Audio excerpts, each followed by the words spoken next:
In today's class, we'll just move on to the second unit of ground improvement techniques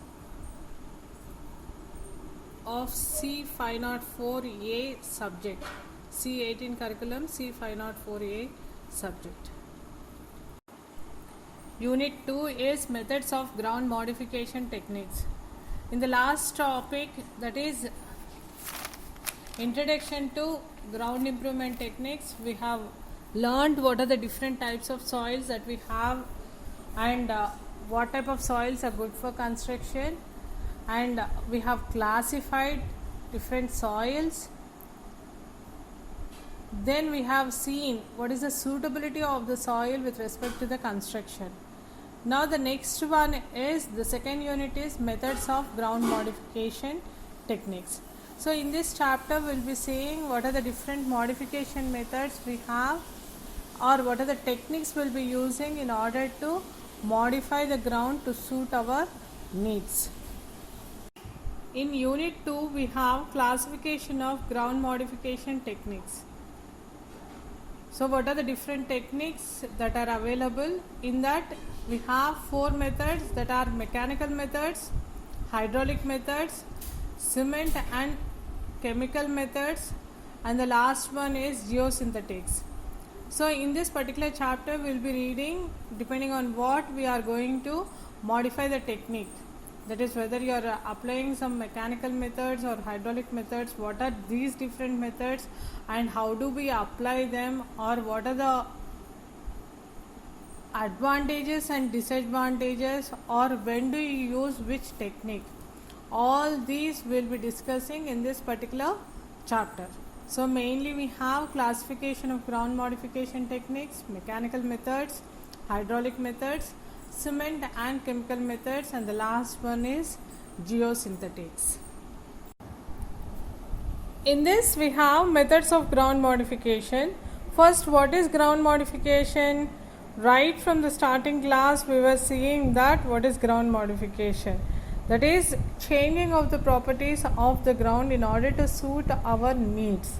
What are the properties that we are changing? We are changing the bearing capacity, shear strength, stiffness, permeability, so on. So here ground modification, it refers to the multitude of techniques that improve the engineering properties of the ground being treated. The primary properties of interest include bearing capacity, shear strength, stiffness and permeability. These are the main properties which you need to alter before construction. So let us check in detail. The next one we have is the techniques that can be utilized for ground improvement. What are the different techniques? How we are going to utilize them for ground improvement? The first technique is preloading or surcharging with sand with or without vertical drains. The next one is various compaction techniques including vibratory methods.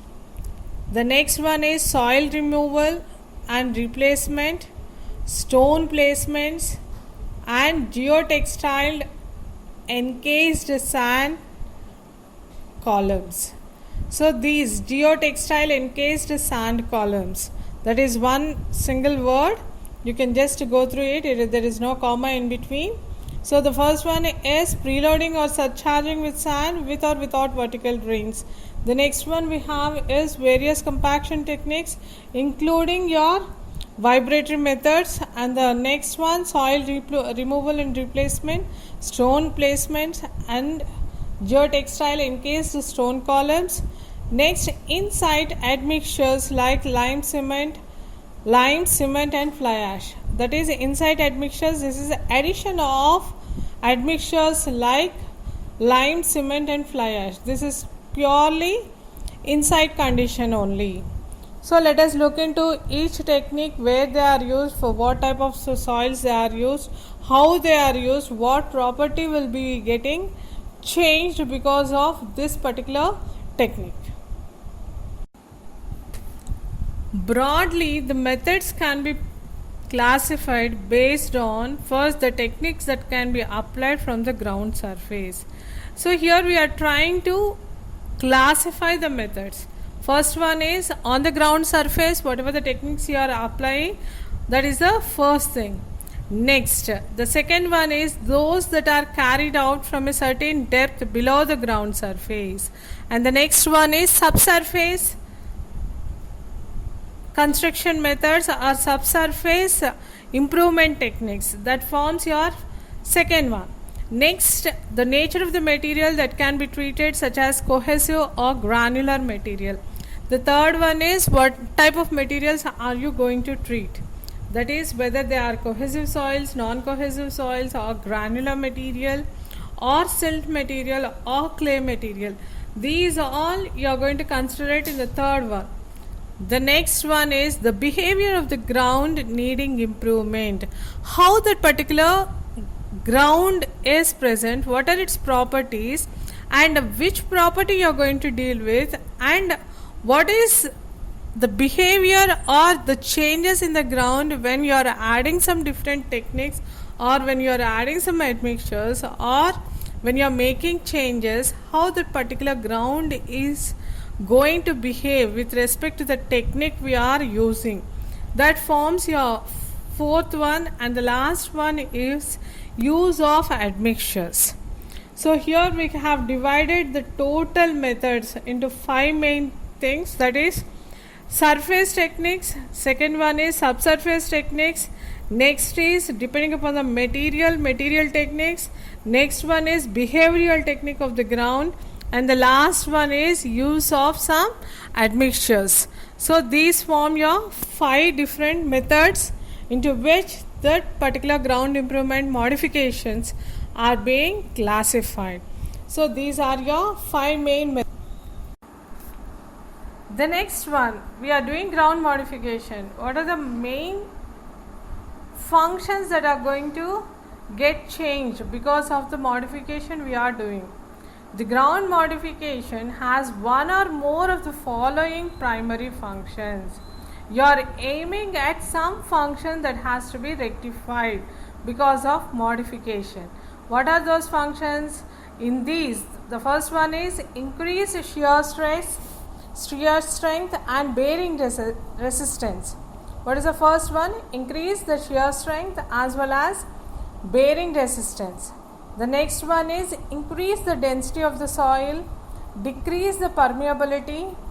Next one is control deformations. These deformations can be from settlement or it can be from heave distortions. Next one is to increase the drainage conditions. Next, the accelerate consolidations. Next, decrease imposed loads, provide lateral stability. And the last one is increase resistance to liquefaction. So these are the main things. You need to increase the shear strength, or you need to increase the bearing capacity of the soil. So that forms your first thing. Next, what is density? Mass by volume. So depending upon this mass by volume, you will be able to know the number of particles present in unit volume. And next, deformations. How much load is coming onto the structure and what is the subsurface condition. Next, to increase the drainage conditions of the soil. Next, consolidation. So with respect to continuous loading, how that particular soil is behaving and how that particular soil is changing its properties because of continuous loading. These all will be in accelerated consolidations. Next, decreased imposed loads. So whatever the loads, live loads are coming that are onto the structure, you are going to decrease them. So because of this load, how the structure is going to affect. Next, the lateral stability with respect to sway analysis or wind movements, how that particular soil is behaving or how that particular building is resisting this.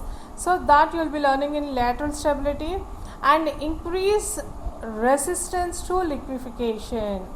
That is because of tectonic movements, how much amount of forces are coming, that forces how they are doing or how it is going to change the inside material. All that you will be doing in ground modification. When I am doing any ground modification, it can change one function or it can change more than one function.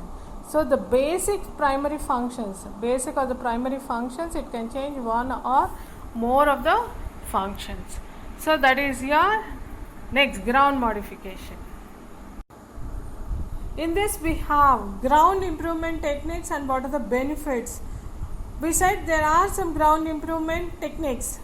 We are going for ground modification and we are going to use different techniques in order to have definite benefits. What are those benefits? First one is utilization of less costly foundation systems.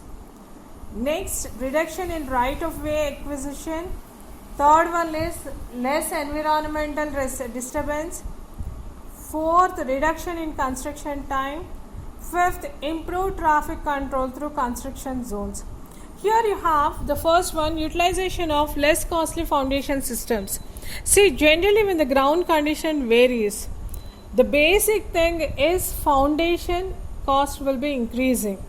That is, you need to go deeper foundations or you need to go for different techniques of foundation. That is, you need to go for improvised foundation techniques. So here, if at all the ground condition is not good, then you are going to make use of different design foundations, or else you need to go treat the soil, or you need to go for deep foundations.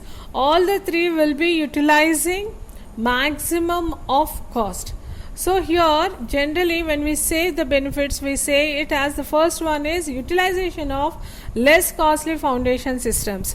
So I'll just try to check which one is less costly or which one is using strongest material in the cost effective manner. So that is your first one. Next, reduction in right of way acquisition. So we know right of way acquisition. What is right of way? Generally when you consider the payments in order to increase the number of lanes or anything, then we go for right of way. In order to take the acquisition cost, how much will be the acquisition cost? These all will be in right of way acquisition. Or whenever there is a project also, in order to acquire more of land in order to complete the project, that becomes your right of way. So here reduction in right of way acquisition. So here what we are doing, we are going to reduce the amount of acquisition made. That is, you are going to reduce the amount of land acquisite. We are trying to make more good utilization by constructing more number of floors. So that is one. Next, less environmental disturbance. What did we say? We said that when the ground is not good, we are going to improve the ground. When you are going to improve the ground, you are making some changes in the already existing structure. Generally what happens is, whatever the changes you make, those will be creating some impact on the environment. It can be advantageous to the environment and sometimes they become disastrous. So in that case, first thing is we need to know how much disturbance is created. Is the adjoining structures also getting disturbed because of the methods what I am following at that particular site? All that you need to consider it. That is less environmental disturbance. Next one is reduction in construction time. So here we said, if you are encountering a poor soil, what you are going to do? You are going for ground improvement technique. When you are going for ground improvement technique, you need to first see that that particular ground is treated. If that is not possible, you need to change or alter your design conditions. If at all not possible, you need to go for deep foundations. All this will be involving time. So since time is money, what happens? This one will be affecting the project cost. Sometimes you need to acquire more of the labor or more of the material. Material may be costlier, all that will be changing the project cost. So here the fourth one is reduction in construction time. So how you are going to reduce the construction time? Generally we will be in a situation wherein we want to complete any particular work in the minimum duration and then go for the next work. That is so that the money will be saved with respect to time. The last one is improved traffic control through construction zones. See, generally what happens, construction zones, we are making some places to be moderate traffic and some to be heavy traffic and some to be almost nil traffic or zero traffic zones. So here what happens, you need to put a traffic control. So here improved traffic control through construction zones. So here all these will be affecting more. So here the main benefits you are going to get because of this ground improvement techniques, we need to check them, and then depending on that we need to go for ground improvement. The next topic what we have is usage of technology. So the usage of technology depends on various factors. In order to do ground modification, we need to use some technology. So that technology, it depends on many factors. What are the main factors? It depends upon the ground condition or first, this ground condition is a part of project condition. Use of technology always depends on project conditions. Next one, and this is the second factor, is identify or establish performance requirements. The third one is identify and assess any time, space or environmental constraints. Next, assess the site conditions. Fifth, assess project constraints. Sixth, identify the limitations on the use of modification techniques.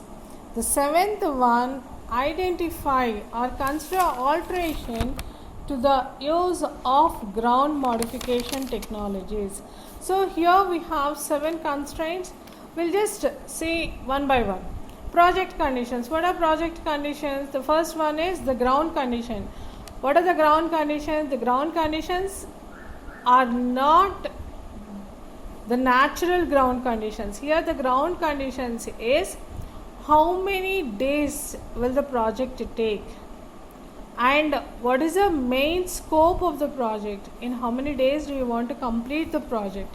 And the next one is, if you are taking the ground conditions with respect to the project, here we say what type of soil do we find, and in that particular soil what are the various properties that need to be altered. Because of this particular alteration of the soil, alteration of the properties of the soil, how much cost is going to be impended on that. Next we'll get project constraints which require retaining walls or steep slopes. Generally what happens when you find some structure, some places which are having waterlogging or which will be moving out, in those places if you are going for retaining wall constructions or steep slopes, and what are the project constraints, to what extent can you build them. Next, pavement foundations which require improvement. So the next one is when you are taking any particular road project, so what is the requirement that is necessary, because if your site is very far from your ground, from the highway, then to what extent or where you need to go. So during your travel, how much time it is taking, what type of road is it. So if at all if you are taking that particular road, because of the movement of the machinery, is the road going to get affected? Because of this machinery movement, do I need to put any different pavement? Do I need to put any extra foundation? All this will be in the project conditions. Next, need for a working platform or access road. So here, whenever you take any particular site, we always measure with respect to the transport conditions. What is the accessibility of that particular site with respect to nearby road? So that we need to consider. These are all things, that is the nature of the ground, the nature of the soil. Next, the number of retaining walls or the height of retaining walls or construction of slopes and all. Next, the pavement foundations which have to be improved. Next, the need for working platform, the accessibility of the nearby road, all this will be coming under your project conditions. The second one is identify or establish performance requirements. So we said that a ground needs to be modified. You have fixed some procedure in order to modify the ground. After you have modified it, how this particular soil is behaving with respect to load or with the property added or with the property enhanced, all that should be checked. So here identify what is the performance requirement and also establish the performance requirement in that particular soil. Next one is identify and access any time, space or environmental constraints. So here this should be our basic thing that has to be kept in mind. First one is how much time requirement is there, and when you are using any technique, how much time is that particular technique going to get,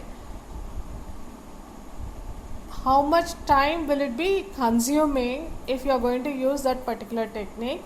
Next one is what is the space or environmental constraint. That is generally during monsoons, if you are starting any type of construction during monsoons, might be because of the monsoon it may get delayed, and if it is summer, requirement of water will be more. So all that we need to check. Next one, the space constraints. So generally, if at all when you are taking up any construction, if the nearby area we don't have any buildings or anything, or nothing is being built, then for dumping of the material or for using, storing and all, it becomes easier. So here we need to identify and access any time, space or environmental constraints that we have. The next one is assess the site conditions. So in this assess the site conditions, here we'll see, are the site conditions favorable for the labor to come? Are the site conditions nearer to the road access, or is it nearer to any particular village, and how those people whoever work on the site will be able to move, or what will be the requirements if at all the labor is put up over there, what are the sanitary conditions or what are the water conditions, what are the facilities that will be available to the people, all that comes under your site conditions. The next one is assess project constraints. Here in the project constraints, how much time is available, how much money is available, and how much money will be spent for what, how much can I gain, and how much will be the useful of the project to the people. So all these have to be kept in mind before we assess your project constraints. The next one is identify the limitations on the use of modification techniques. See, generally when a modification technique is being used, might be because of machinery or sometimes because of some chemicals that are being used in the modification, the ground alters. When this ground alters, the nearby site conditions also change. If at all any particular construction site is going to get affected because of the modification technique what I am following, then those people have to be vacated first and then the construction has to take place. And sometimes the groundwater also may get polluted because of usage of some chemical stabilizers. So in those conditions also we need to inform and take the permission from the local authorities so that these all will not be changing the human life over there. So that has to be kept in mind. So identify the limitations, how much you need to use and what is the percentage of what you are using, and because of that usage of modification technique what is going to get affected. All this should be kept in mind. The next one is consider alteration to the use of ground modification technologies.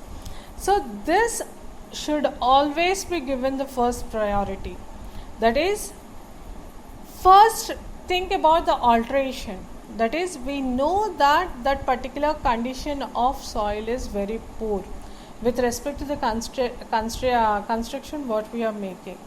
So first look for the soil condition or place which is having a good soil condition.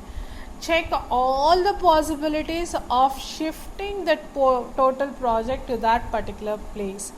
If it is inevitable, then only go for construction in that poor site condition. And when you are going for that also, see all the check all the ground modification techniques and use the best possible method so that the alterations in the environment, alterations in the site conditions, nothing will be affected. So that has to be kept in mind when we are taking into consideration the modification technologies. So consider alteration to the use of ground modification technologies. So when I say this particular technique is will be useful for changing the alteration condition, then try to think about some other thing which will be helpful for my soil. So if at all that is more feasible and the impact of that particular technique on the environment is less, use that. So such a thing should be always kept in mind when we are taking for ground modification. That too when that particular site is nearby your residential place, or if the groundwater is going to get affected, or the soil conditions nearby soils are also getting affected, always that has to be kept in mind. So that is the usage of technology and what are the factors on what it is dependent. The next one are limitations. Limitations with respect to ground improvement techniques.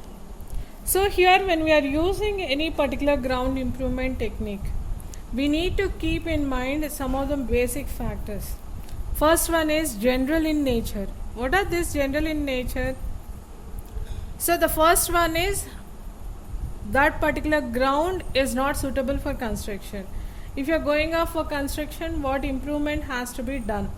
If at all that particular improvement is done, to what extent can that particular site work to our project? And what are the next conditions? That is, do you have any limitation with respect to the loading or with respect to the serviceability of that particular structure? These all have to be kept in mind. That comes under nature. The next one is related to site. What is related to site? The first and foremost thing is environmental construction constraints. What are these environmental constraints? Generally, if you are going on developing a particular site, if you are making it into a concrete jungle, then what happens? The greenery is lost. The natural habitat is lost, because of which there is imbalance in the environment. That is, might be global warming can take place, or might be unseasonal rains, and if this results, how is that going to affect? So here in the environmental constraints also we have obstruction both above or below the ground.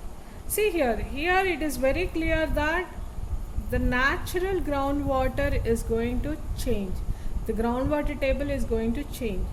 And also on the above, that is above the ground, when you check, the total greenery is lost. So how are you going to put again that greenery back into your buildings? So for that reason only, now we are developing our sustainable structures, which are eco-friendly structures. The next one we have is technology dependent. What is this technology dependent? Right from the starting we said that the ground is not suitable for construction. We are making changes. How we are going to make changes?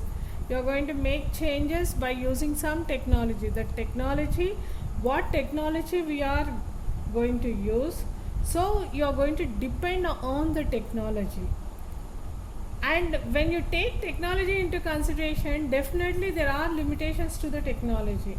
So that should be bore in mind before you take up this particular ground improvement modification.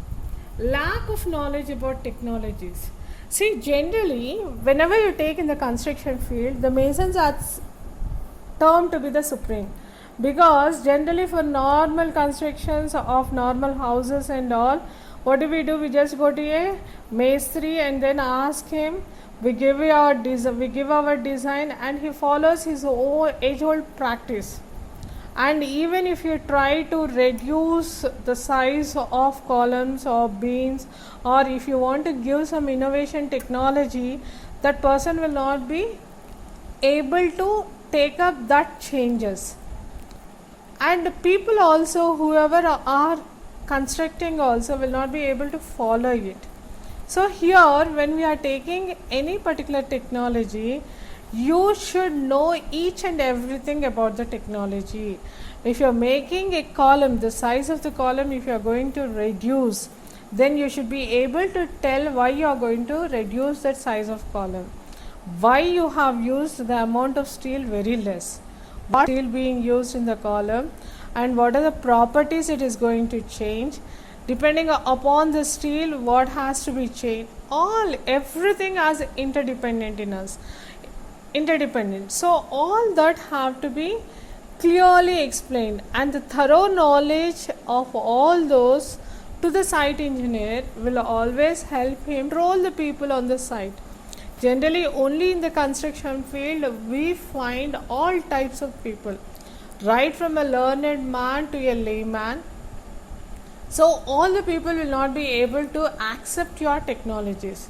When you have a technology what we are using in our site, then only you will be able to convince the people around you. So here, lack of knowledge about technologies.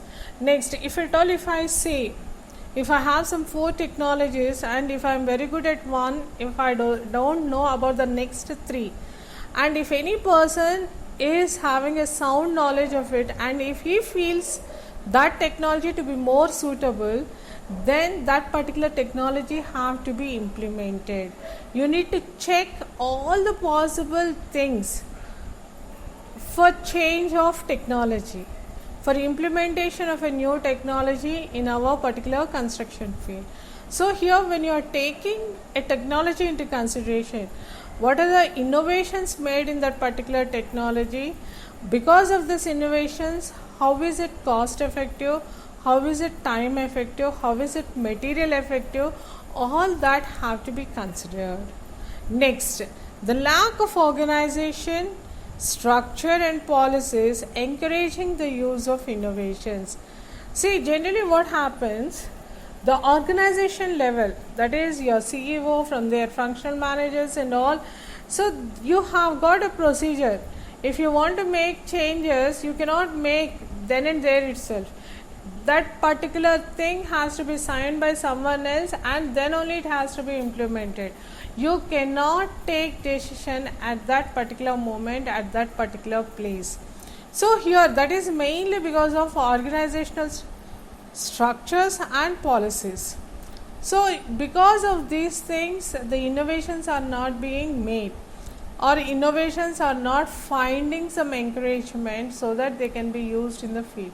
But nowadays, with the research work going on, you are finding many more innovations, and those innovations are getting patented, and those are being used in every walk of life.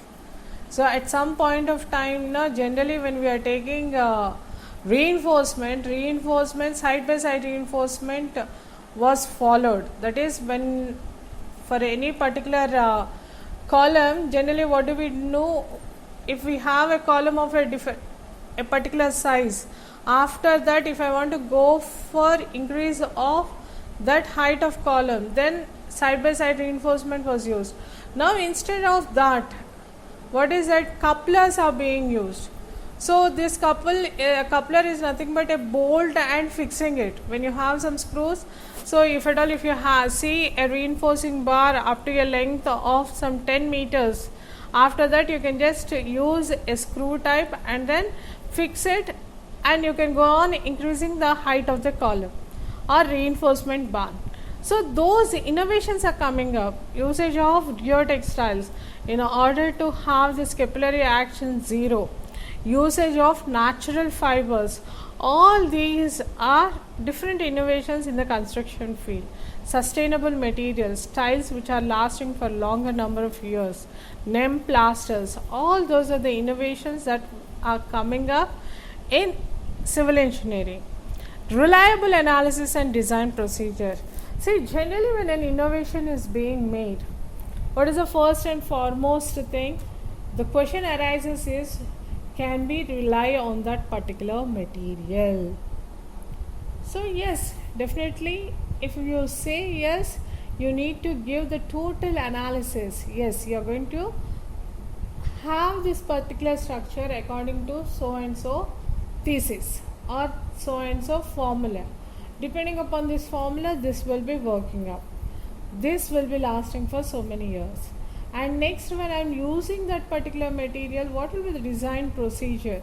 See, each and everything, when you are using stone, you need to use different type of plaster. When you are using bricks, will be using different type of mortar for combinations. So when you are using different materials, the design procedure also differs. You have so many bonds, everything. Just for a normal wall construction itself, you are going to change the procedures, you are going to change different types of bonds. So when any new innovation has been made, check the reliability and also what is the design procedure. The last one is technological limitations. What are technological limitations? For everything, it has got some limitation. Whatever the theory you are following, for limit state design, you have some basic assumptions, as well as you have got you have limitations for that particular theory. Bernoulli's theorem, you have got some limitations. For each and every technology, it always comes with a limitation. So here, when you are using technology for ground modification also, you need to know the limitations of that particular technology. That limitation can be designed with respect to the quality assurance and with respect to the construction time, and also sometimes with respect to the cost effectiveness. So all these are technological limitations. You cannot vary them. That is, technological limitations with respect to design, quality assurance, cost control, or with respect to time control. All these have to be checked before we go up with our ground modification. These are the limitations. What are the limitations? General in nature, related to site, technology dependent, lack of knowledge about technologies, lack of organization, structure and policies, encouraging use of innovations, reliable analysis and design procedure. And the last one is technological limitations, including design and quality assurances, time to construct and cost effectiveness. So those are the limitations of ground modification technology. The next one is, before taking up ground improvement techniques, what are the basic things that we need to keep in our mind? The first thing is, what properties of the soil needs to be improved. So we said ground improvement technique. What is the main property of the soil or primary property of the soil and which you are going to modify it? Next, that is regarding your surface soils.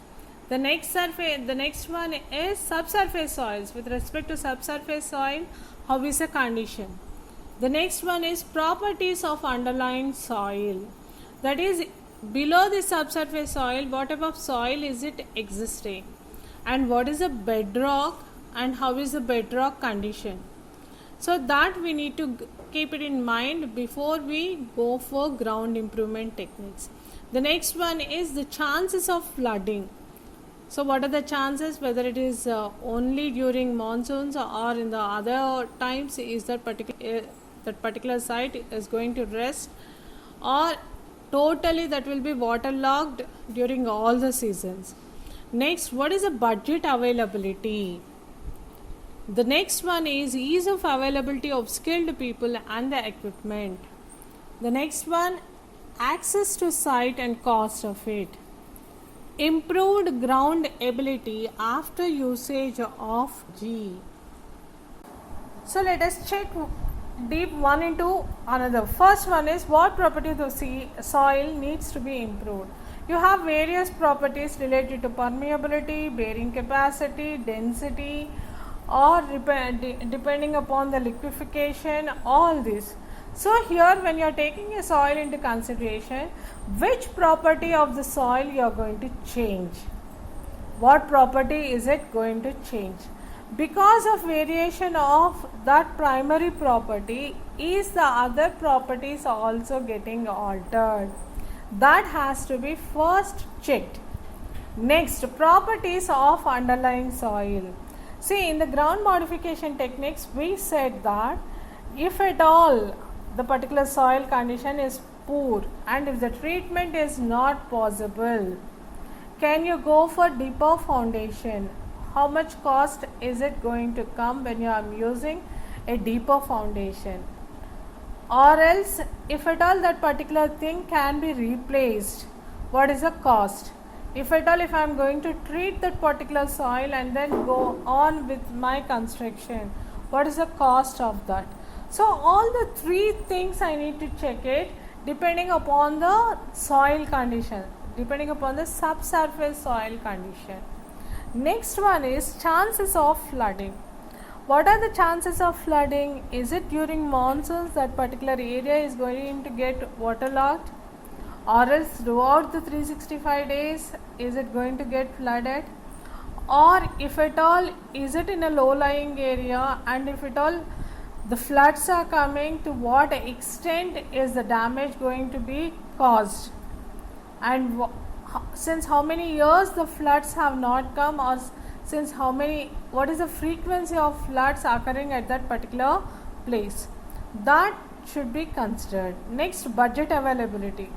If I say that I have only 10 lakhs and if the ground improvement itself is becoming some 15 lakhs, is that feasible? No.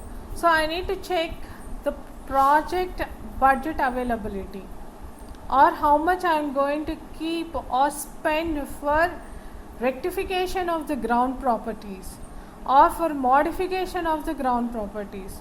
So what is the availability and how much will it cost? Next, the ease of availability of skilled people and equipment. This is the main thing. In many of the places, what do we do is generally we don't find the skilled people in order to use the technology. If at all a technology is being introduced in civil engineering, we cannot expect all the people or all the labor or to have a skilled craftsman or skilled person to use. So here generally when you are taking a technology, you need to check whether the skilled people are available, and equipment, is that particular equipment also available with that, and what is the equipment cost, what is the skilled labor cost, what is the maintenance cost of the equipment. All these have to be kept in mind before checking the ground improvement technique. Next one is access to site and cost of it. See, the labor or the people need to come using some road transport or train transport or anything. When there is a transport facility being locally available, then the people can come, work and go back. But if at all that particular accessibility is not there, then the cost of construction increases. Or else if it is very nearer to the roadside or the transport facilities, well and good. If it is not nearer, in order to pave the path, in order to lay a road, what is the cost of that? And if at all, if I am impending that particular cost on the particular project, that is by for laying of road, will that be feasible for my project? Will that be helpful for my project? All that should be kept in mind. Next, improved ground availability after usage of technique. Yes, I have checked all the conditions and I have put the total amount of cost that is available or the budget availability I have checked, and I have taken in all the things, and then I have changed the ground. After the ground has improved, am I able to use that particular ground for my normal construction technique? Is it possible or not? I need to check that. Yes, so these are all the things that have to be kept in mind before taking up ground improvement techniques. So we have already seen what are the different limitations or what are all should be kept in our mind before we take up ground modification techniques, and how we are going to do, on what all these techniques depend. So now the next one is, what are the methods of ground modification that are available to us. So here we have different, broadly I am going to classify this ground improvement techniques into 5 main things. One are mechanical, second one is hydraulic, mechanical methods, the next one is hydraulic method, the next one is physical and chemical methods, or we call them as physiochemical methods. The next one is modification by inclusion and confinement, and the last one is geosynthetics. This geosynthetics will be coming under even modification by inclusion and confinement. So here I have broadly classified different techniques, and for what type of soils are you going to use what type of method, which type of method, and because of usage of this particular type of method, what property of the soil is going to get altered, and what soils can be modified using these methods. Because of these methods, or what are the limitations of these methods, all this will be having in the next class. So with this we'll end today's class, that is with what are the different methods of ground improvement techniques, or what is the classification of ground improvement techniques. What are the 5 things or 4 things broadly classified into 4 main things: mechanical, hydraulic, physiochemical, and the last one is geosynthesis by using modification by inclusion and confinement. So with this we'll be ending today's chapter. Okay. So on broadly, what are the different things we have studied?